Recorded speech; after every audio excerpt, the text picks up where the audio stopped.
العليم من الشيطان الرجيم بسم الله الرحمن الرحيم الحمد لله رب العالمين والصلاة والسلام على نبيه الكريم محمد بن عبد الله صلوات الله وسلامه عليه وبعد رب اشرح لي صدري ويسر لي أمري واحلل عقدة من لساني يفقهوا قولي ثم أما بعد Assalamu alaikum wa rahmatullahi wa barakatuh. Nous remercions Tabaraka wa Ta'ala de nous avoir accordé cette opportunité de nous rassembler une nouvelle fois aujourd'hui pour la continuité de notre entretien ou de notre séminaire sur les 36 types de bid'a qui n'épargnent personne. Et si l'on dit Kullu bid'atin dalala, toute innovation conduit à l'égarement, alors tout inclut également les 36. J'espère qu'on comprend bien. Kullu inclut également les 36. Mais nous constatons que dans les 36, d'abord les 10 premiers que nous avons étudiés, nous voyons que tout le monde est dedans sans exception pour le moment. J'espère qu'on comprend bien. Donc nous nous sommes arrêtés au 10e point. Et aujourd'hui, avec l'aide d'Allah Azza wa Jalla, nous allons commencer avec le 11e point. Le 11e point est les nominations des imams adjoints dans les mosquées. Ceci ne relève pas des habitudes du saint prophète sallallahu alayhi wa sallam ainsi que nos salafun salih qui sont les compagnons du saint prophète sallallahu alayhi wa sallam. Pourquoi? Parce que le prophète sallallahu alayhi wa sallam a dirigé la prière. Il était l'imam de son époque et il n'avait pas un adjoint. Abu Bakr a pris le califat, il était l'imam de son époque. Pendant son règne, il n'avait pas un khalifa, un imam adjoint. Et Omar était également calife de son époque, mais pourtant il n'a pas mis Ousmane comme imam adjoint. Et Ousmane était calife, imam général de son époque, mais il n'y avait pas un imam adjoint qui était soit Ali, soit quelqu'un d'autre. Et Ali était l'imam de son époque. Quand il était calife, il n'y avait pas un adjoint avec lui, soit Hassan, voilà, soit Muawiyah, soit quelqu'un d'autre. Voilà. Donc, et le prophète sallallahu alayhi wa sallam a dit alaykum bi sunnati wa sunnati al-khulafa'i ar-rashidin al-mahdiyyin. Cramponnez-vous donc à ma sunna ainsi que la sunna de mes califes bien guidés. Et dans la sunna du saint prophète sallallahu alayhi wa sallam, on ne connaît pas les nominations des imams adjoints, ainsi que pendant le règne des 4 califes bien guidés, on ne trouvait pas des imams adjoints dans les mosquées. Et si nous nous retenons, si nous avons retenu bien ce que nous avions dit et ce que les autres disent en ce qui concerne la bid'a, c'est tout ce que le prophète sallallahu alayhi wa sallam n'avait pas fait. C'est ça, non? Voilà. Et que toi tu viens faire, ceci relève de quoi? De la bid'a. Qu'Allah Azza wa Jalla nous fasse comprendre notre religion. Alors, nous allons méditer sur ce hadith qui est rapporté par Ibn Mas'ud.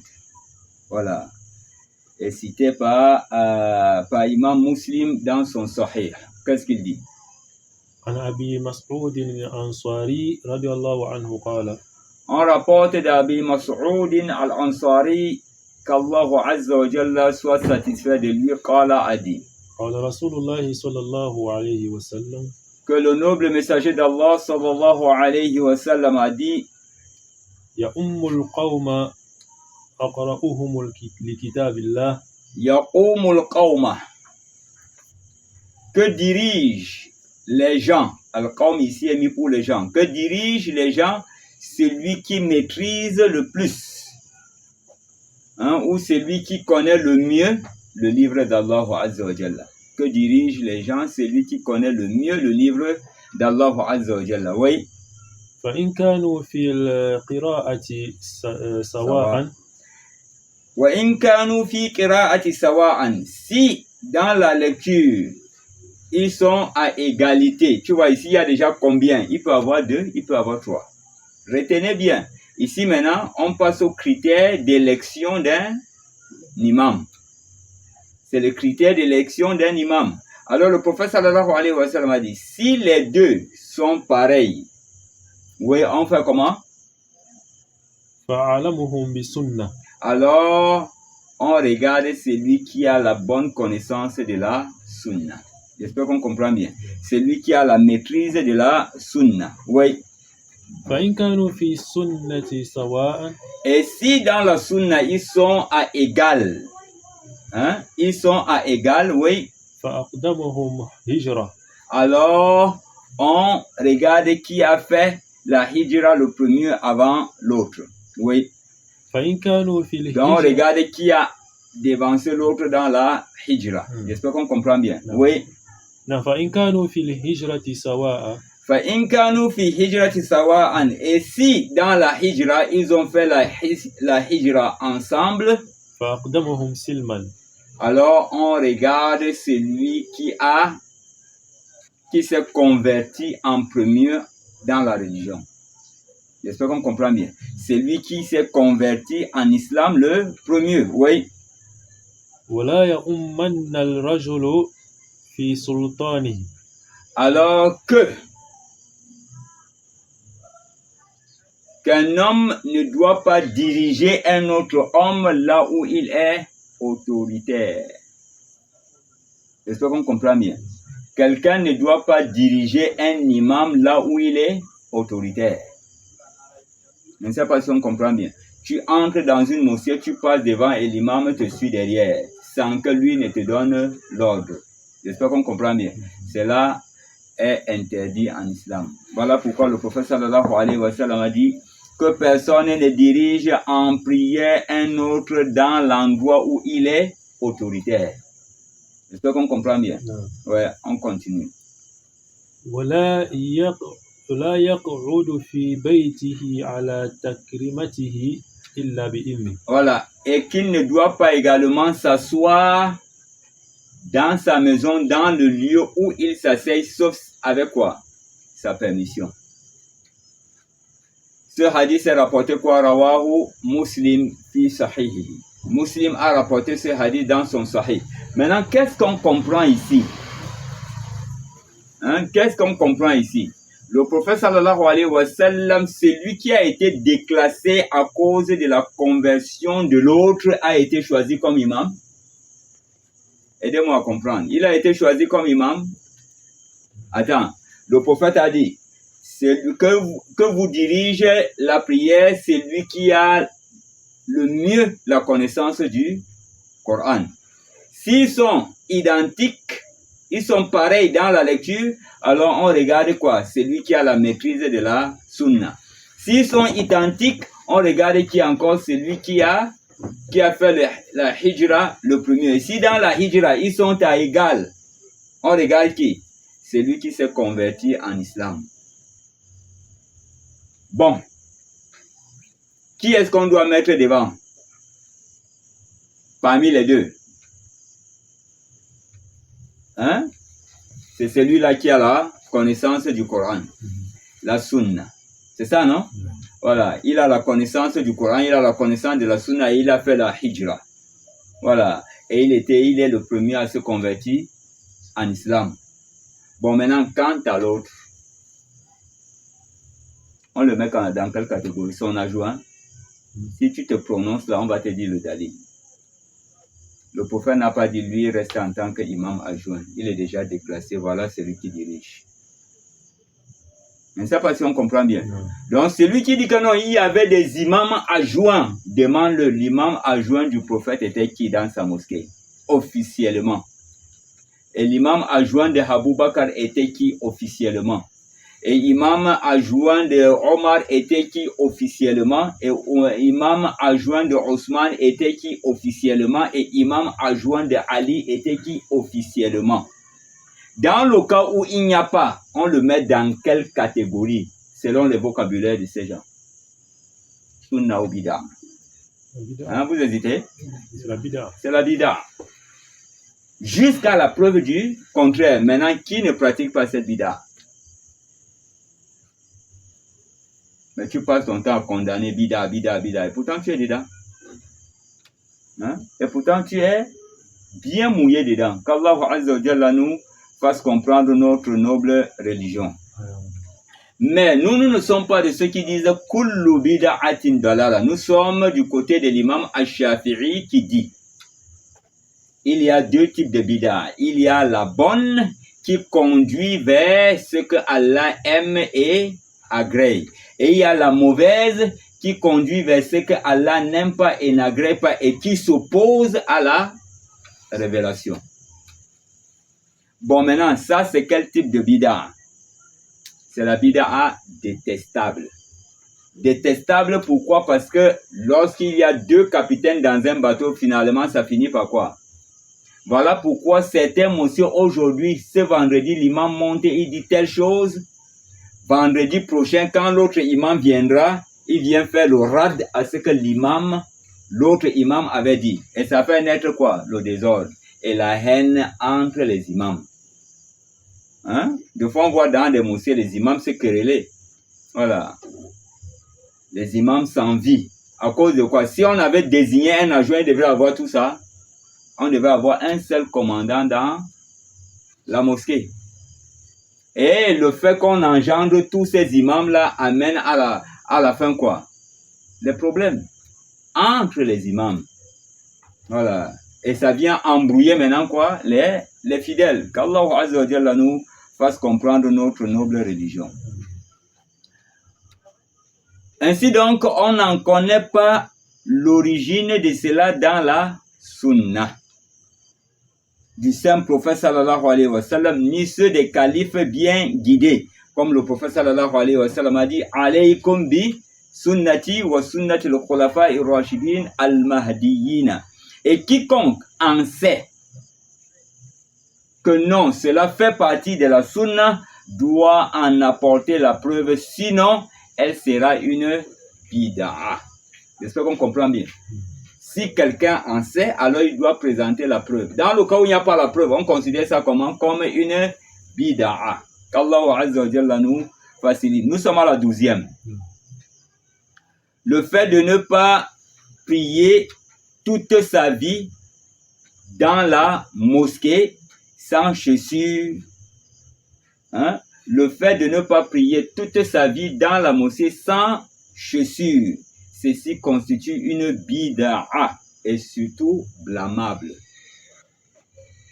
Toute ta vie, en tant qu'imam dans ta mosquée, tu entres dans la mosquée, toute ta vie, tu ne fais qu'enlever les chaussures, enlever les chaussures, enlever les chaussures. Jamais tu n'as prié dans ta mosquée sans chaussures, elle constitue une bid'a. Qui n'est pas dedans?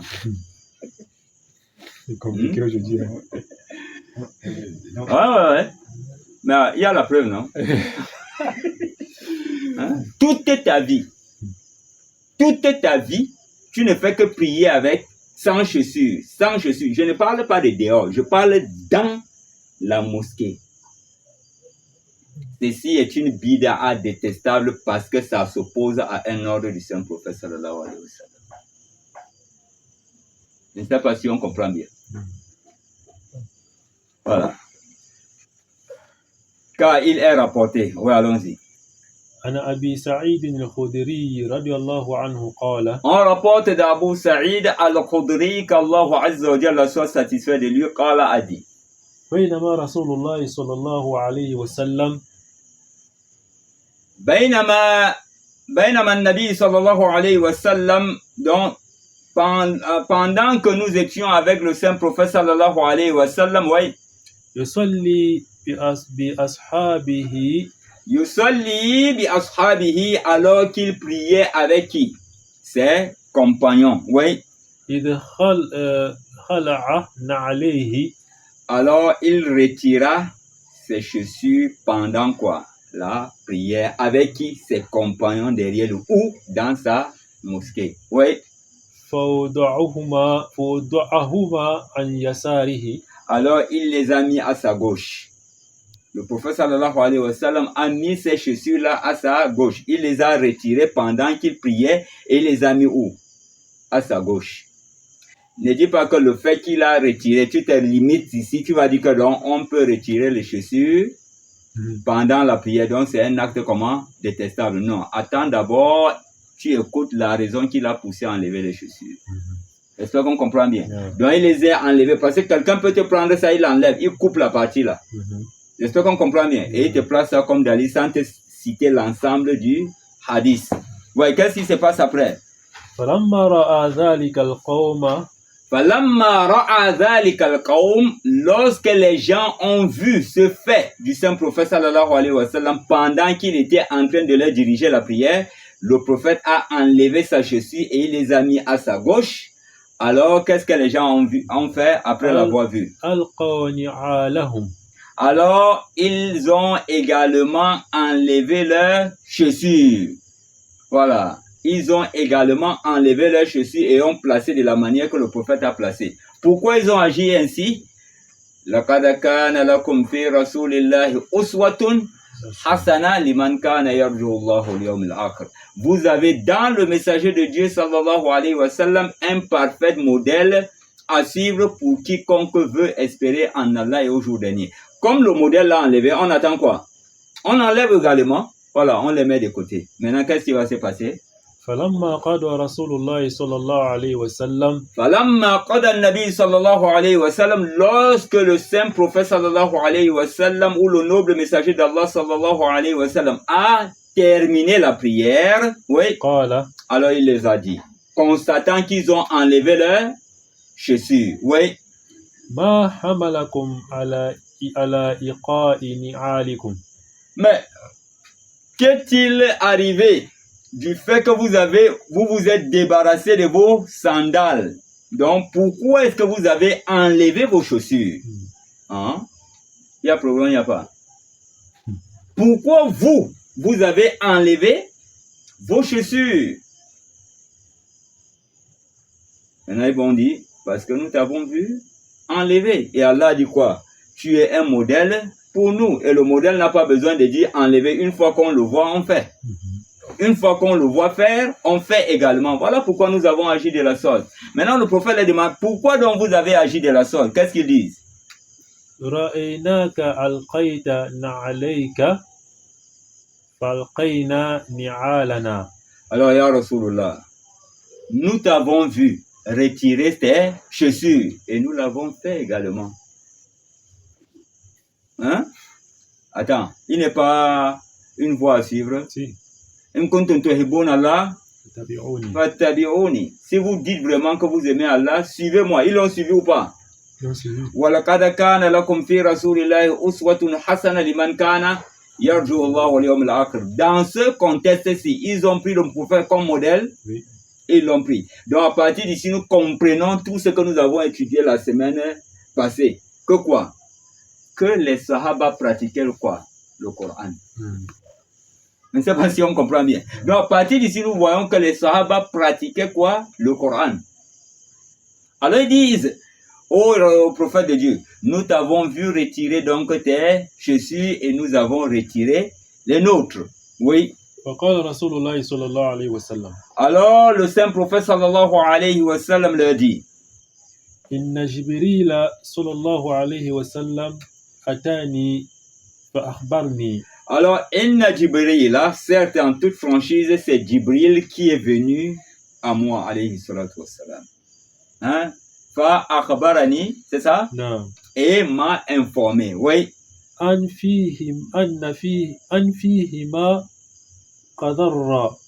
Alors, que sous ma chaussure, j'ai eu à piétiner une saleté ou une impureté. J'espère qu'on comprend bien. Oui. وقال Et il m'a dit. إذا جاء أحدكم إلى المسجد. Non. Donc c'est Jibril qui est venu m'informer qu'il y avait une impureté ou une crasse ou bien une saleté. Voilà, sous ma chaussure. Voilà pourquoi alors je les ai retirés. Alors, le prophète maintenant prend la parole, waqala, et il dit quoi? إذا جاء أحدكم إلى المسجد إذا جاء أحدكم إلى المسجد, lorsque l'un de vous va à la mosquée ou bien veut entrer dans la mosquée. Ça montre ici quoi? Il était où? Dans la mosquée. Maintenant, il donne un ordre qui fait de la chose que celui qui retire, ça devient comment? Un acte blâmable. إذا جاء أحدكم إلى المسجد, lorsque l'un de vous arrive à la mosquée, qu'est-ce qu'il fait? Il enlève les chaussures. فلينظر Falyanzur, qui regarde le bas de ses chaussures. J'espère qu'on comprend bien. Ouais. فإن رأى في نعليه قطر أو أذى Si il voit sous la semelle de sa chaussure une saleté, une impureté ou une nuisance de mauvaise odeur qui peut nuire à son frère, qu'est-ce qu'il fait? فليمسحه Faliyamsahu. Il n'a pas dit d'enlever la chaussure, qu'il peut essuyer cette saleté-là. Il peut essuyer cette impureté-là. Pour faire quoi avec sa chaussure? وليصلي فيهما. Et il prie avec ses chaussures dans la mosquée. Maintenant, l'ordre, si on applique. Qui n'est pas dans cette bida? Tout le monde. Ah, c'est noyé. C'est noyé. Il dort. C'est noyé. Hein? Allah, Attends, qui n'est pas dans cette bida? Cette bida a épargné qui? Nous sommes tous dedans ou bien ça a mis les autres à côté? tout le monde. C'est tout le monde qui est dedans. Pas exception. Ça n'a pas d'exception. Attends, même à la mosquée de la Kaaba, tu peux aller avec ta chaussure, prier dedans. Souvent, ça dit oui. Mais aujourd'hui, là. Selon ces hadiths, oui. Rien ne t'empêche. Oui. Même le fait qu'on dit enlève les chaussures constitue une bid'a. Le prophète dit que non, porte ta chaussure, prie avec quelqu'un d'autre, vient te dire enlève la chaussure. Ça, c'est quoi? Ça, c'est compliqué. Allah. Ah. Attends, qui n'est pas dans cette bid'a aujourd'hui? Tout le monde. Hmm? Et ça vient de l'embellissement de la mosquée. Ouais. Que lui, il a dit qu'il ne m'a pas envoyé. Ouais, ma umirtu bi tajhidil masajid. Qu'Allah Azza wa Jalla nous facilite. Hadith rapporté par qui? Rawahu Abu Daoud. Abu Daoud a rapporté ce hadith. Wa Ahmad. Également Imam Ahmad. Wa Darami. Et également Imam Ad-Darami. Sahih. Et c'est un hadith authentique. Dans une autre version de ce hadith, on rapporte selon Abdullah ibn al-Musanna, c'est ça? Qui rapporte d'après Soumama, d'après Anas bin Malik, qui a dit, oui, prends-nous le hadith, qui a dit quoi? Le prophète sallallahu alayhi wa sallam, que le saint prophète sallallahu alayhi wa sallam nota ses sandales en prière qu'une seule fois. Que le saint prophète sallallahu alayhi wa sallam n'a enlevé ses chaussures à sa connaissance. La connaissance de qui ici? Anas bin Malik, que le prophète a enlevé la chaussure qu'une seule fois dans sa vie.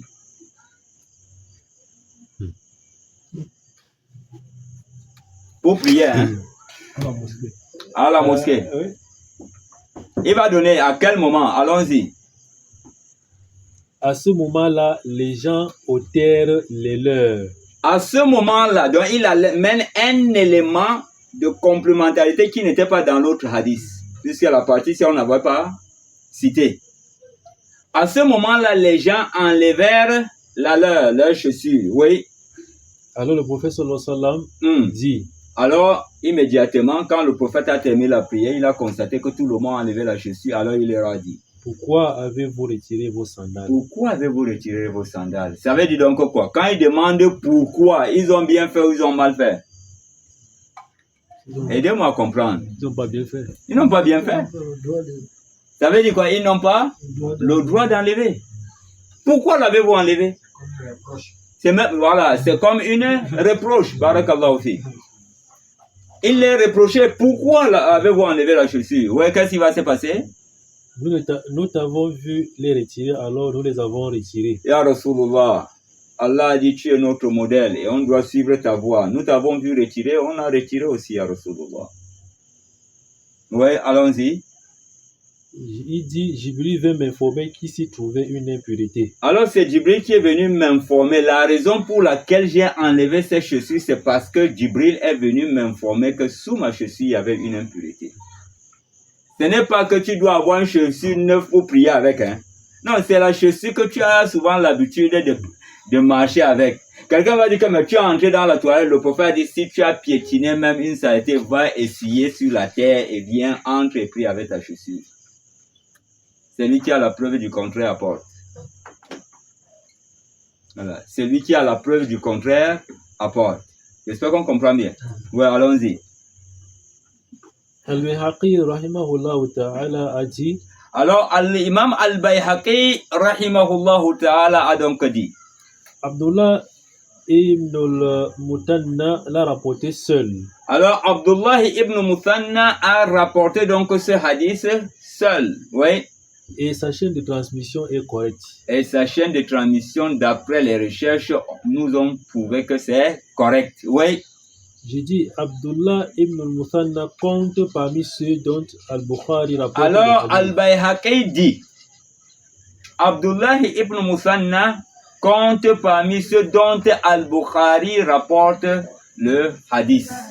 Donc, il a rempli les conditions de l'imam al-Bukhari pour l'authenticité des hadiths. Vous voyez, il rapporte donc les hadiths authentiques. Oui, allons-y. Al-Bukhari rapporte dans son Sahih. Et Imam al-Bukhari rapporte dans son Sahih, oui. D'après Abu Maslama, Sa'id ibn Yazid. Donc, Imam al-Bukhari rapporte dans son hadith, d'après Abu Maslama, Sa'id ibn Yazid al-Azdi. C'est ça qui a dit, oui. J'ai interrogé Anas ibn Malik. J'ai donc interrogé Anas ibn Malik.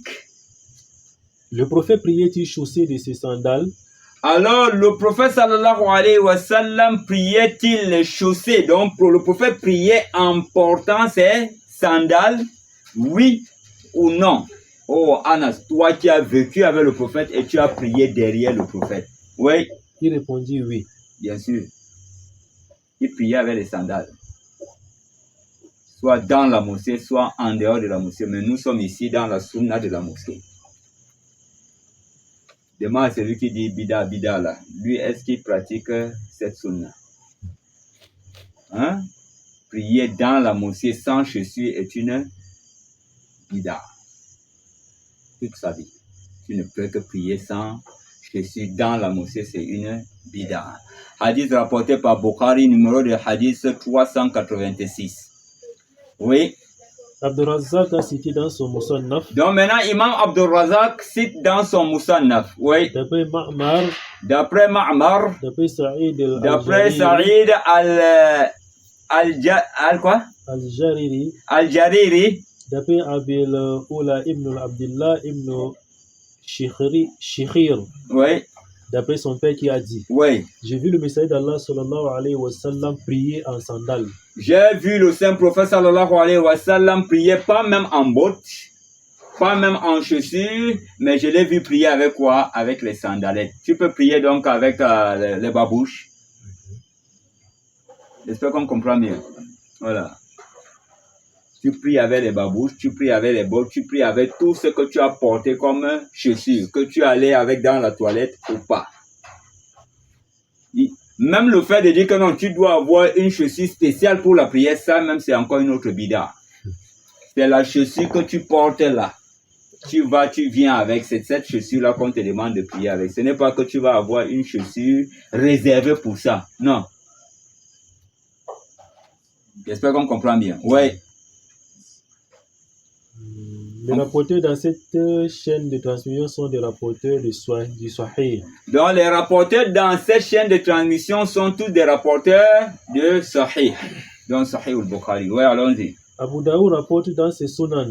Donc quand Abu Daoud, il rapporte donc dans ses Sunan. D'après Shaddad ibn Aus. D'après Shaddad ibn Aus. D'après son père qui a dit. D'après son père qui dit.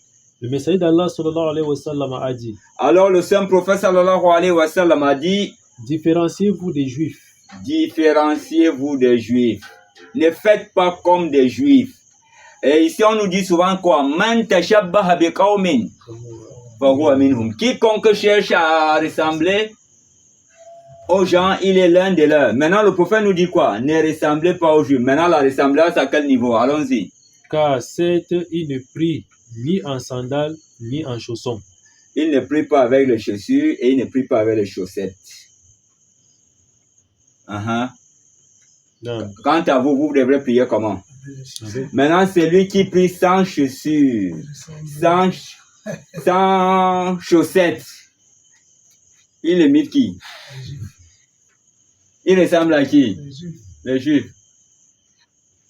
Man tashabbaha biqawmin. Man tashabbaha biqawmin. Vous hésitez? Fahuwa minhum. Voilà. Donc tu vois, la bid'a ainsi même te envoie à ressembler à qui? Aux juifs. Quelqu'un te dit que non, le Mawlud cherche à ressembler aux chrétiens. Maintenant toi aussi tu dis que non, prier sans chaussures, sans chaussettes te fait ressembler aux juifs. Ça c'est le prophète qui a dit, mais l'autre si c'est toi qui as dit de bouche. Pour toi on ne considère pas, c'est pour le prophète qu'on considère. Il y a problème, il n'y a pas? Il y a problème. Ouais. Ceci dénote que l'habitude du prophète sallallahu alayhi wa sallam était de prier en sandales. Alors ceci nous dénote que les habitudes du saint prophète sallallahu alayhi wa sallam, c'est de prier avec les sandales ou les chaussures aux pieds. Oui. Et les paroles de la plupart des salafs indiquent que le fait de prier en sandales était meilleur que de prier pieds nus. Alors maintenant, nos salafs sont allés nous faire comprendre que le fait de prier, le fait de prier avec les sandales sont meilleurs que de faire de prier sans sandales, sans chaussures aux pieds. Bida ou sunna? C'est bida. Détestable. Voilà, détestable. Pour ne pas exagérer, pour dire interdit. Détestable. J'espère qu'on comprend bien. Qu'Allah Azza wa Jalla nous facilite et qu'il nous fasse comprendre notre religion. On continue. Abu Amr. Abu Amr al-Shaybani. Abu Amr al-Shaybani, rahimahullah ta'ala, frappait les gens lorsque ceux-ci retiraient leurs sandales pour prier. Lorsqu'il voit les gens en train d'enlever les chaussures pour prier, il prend le bâton, ses mains et les frappe. Attends, pourquoi il les frappe? Pourquoi il les frappe? C'était bon ou mauvais?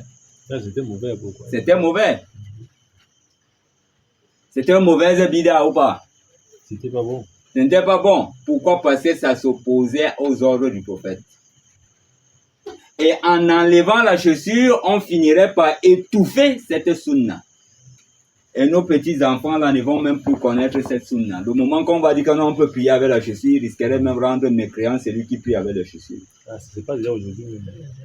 Même maintenant, ça se passe, non? Oui. Ça se passe déjà. Bon, tu as déjà compris là où un salaf ou bien les savants de l'époque que le Maulid est sorti frappaient les gens. Nous avons rapporté tous les savants de l'époque où le Maulid a vu jour. Nous avons apporté tous ces savants-là, mais tous ont approuvé. Ibn al-Qayyum al-Jawzi a approuvé. C'est lui qui dit qu'il n'a pas approuvé. Tu lui dis, donne-moi un de ces passages là où il a blâmé le Maulid. Ou Ibn Kathir. Qu'Allah nous facilite. Qu'Allah nous fasse comprendre notre noble religion. Même le professeur Ibn Taymiyyah a approuvé. Au départ, il avait condamné, mais après, il a approuvé. Ça veut dire vraiment que l'embellissement de la mosquée est une mauvaise bida. Ouais, l'embellissement de la mosquée est une mauvaise bida, une bida condamnable. Voilà pourquoi nous l'avons cité en haut, non? Voilà pourquoi on a dit c'est dans quel type de bida? La bida interdite. Oui. Parce qu'une fois que vous embellissez, vous étouffez cette sunna. Obligatoirement. C'est ce qui se passe aujourd'hui. Et c'est ce qui se passe aujourd'hui. Si on avait laissé la mosquée comme le prophète avait, comme la sunna de la mosquée du prophète sallallahu alayhi wa sallam, on ne devrait pas se trouver dans ce genre de situation. La bida a épargné qui? Tout le monde est dedans. Ouais. On continue. Et Arabi ibn al-Huthaym Alors, Al-Rabi' ibn Khusaym, ouais. réprouvait et blâmait celui qui retirait ses sandales au moment de prier. Alors, il réprouvait et blâmait en grondant celui qui retirait ses sandales au moment de prier. Oui. Et considérait qu'une telle personne avait introduit une innovation. Alors, il considérait que la personne qui agit de la sorte a introduit une bid'a dans la religion. Bon, alors, nous restons un peu silencieux et méditons. Maintenant, nos imams, même ceux qui disent qu'ils sont les soldats d'Allah, qui condamnent ceux qui font la bid'a et ils sont les meilleurs dans la bid'a, ils font comment? Hein? Ils ne sont pas tous condamnables. Tous. Ils ne sont pas tous dans cette bid'a. Hein? Tous sont dans la bid'a. Tous sont dans la bid'a. C'est sans exception. C'est sans exception. Tous sont dedans.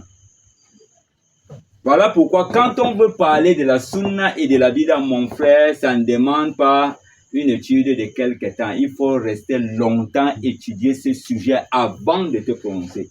Vous nous avez compris un jour condamné à tort et à travers? Non, parce qu'on connaît de quoi il s'agit.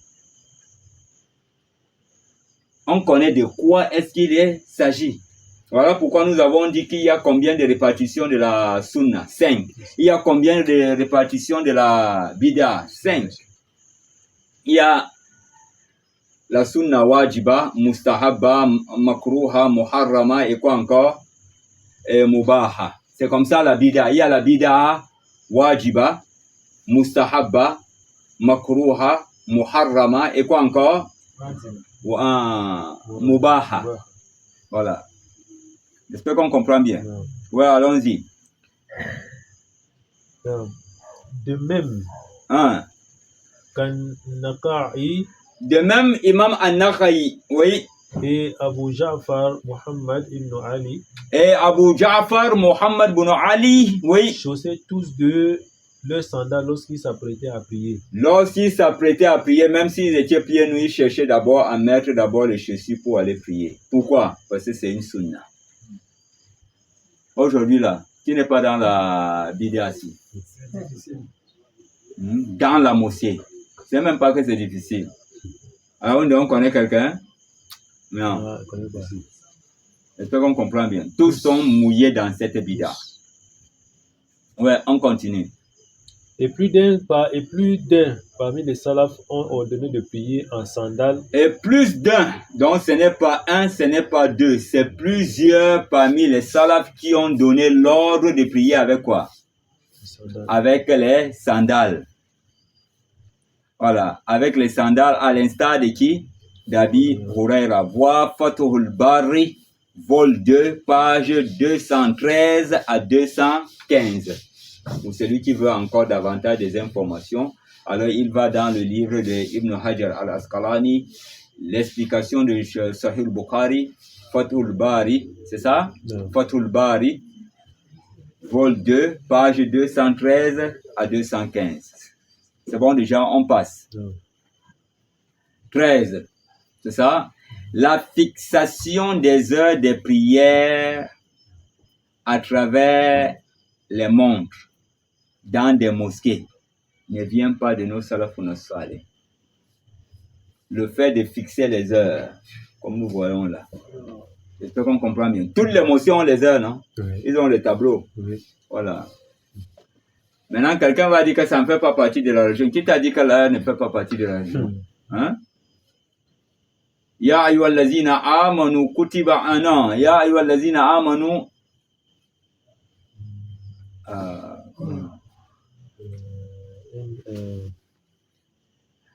Inna salata.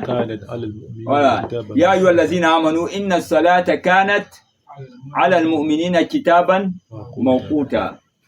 Alors, Inna salata, certes en vérité la prière, Inna salata kanat ala al-mu'minina kitaban mawquta, la prière est une stricte obligation imposée aux croyants à une heure précise. L'heure peut partir de l'adoration. Absolument. C'est ça, non? Maintenant, avec quoi est-ce qu'on doit fixer les heures? Si on a utilisé un autre matériel pour fixer les heures de prière en dehors de ce que le prophète a fixé avec, on a fait quoi? Restons dans la théorie de ce qu'on nous a expliqué. La bida, c'est tout ce que le prophète n'a pas fait. La fixation des heures de prière à la mosquée, la connaissance des heures de prière à la mosquée, ça fait partie de la religion. Le prophète a fixé ces heures le temps qu'on doit prier. Hein? Il n'a pas fixé. Il n'a pas fixé par la montre, mais il a fixé par autre chose.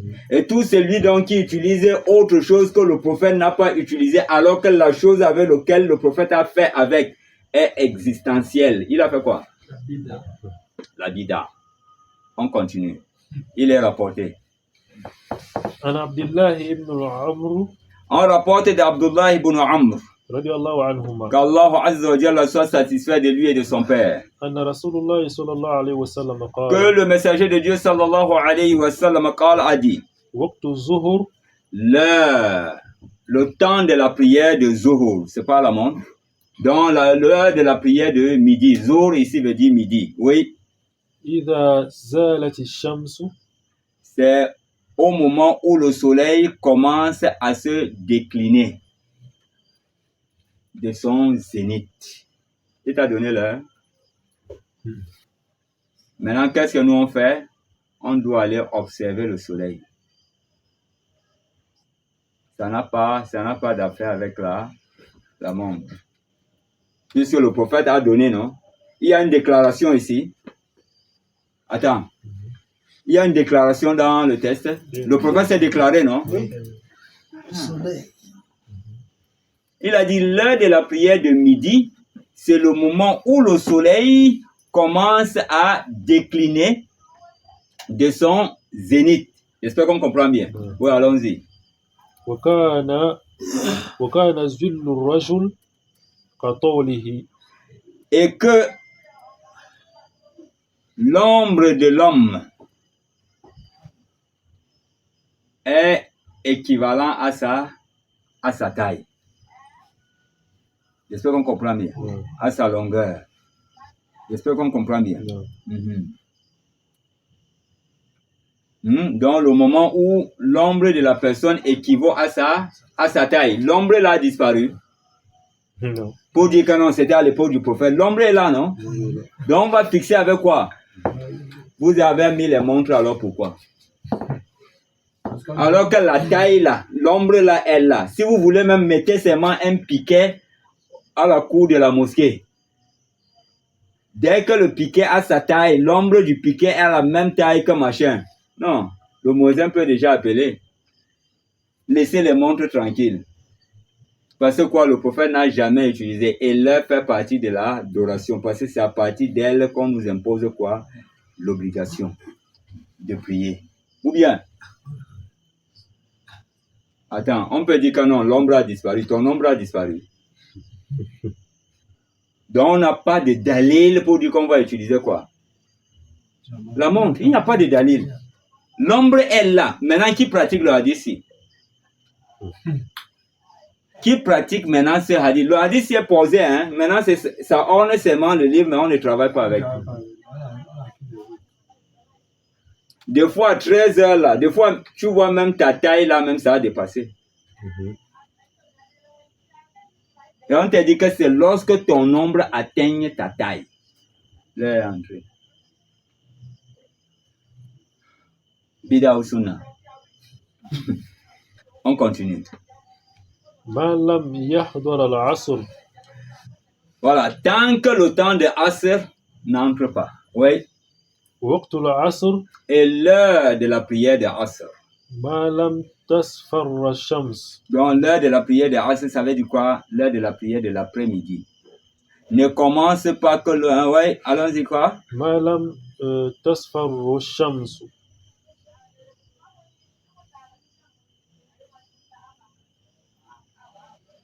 Il dit l'heure de la prière de Asr,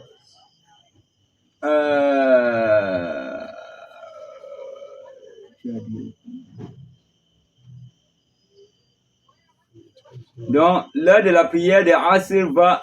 comment... Répète-moi ça un peu. Comme si, facile, hein.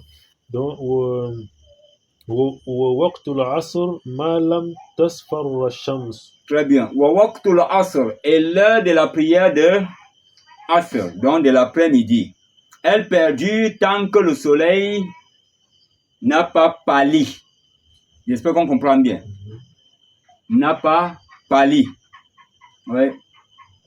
ووقت صلاة المغرب Et l'heure de la prière de Maghrib, ما لم يغيب الشفق. dans l'heure de la prière de Maghrib,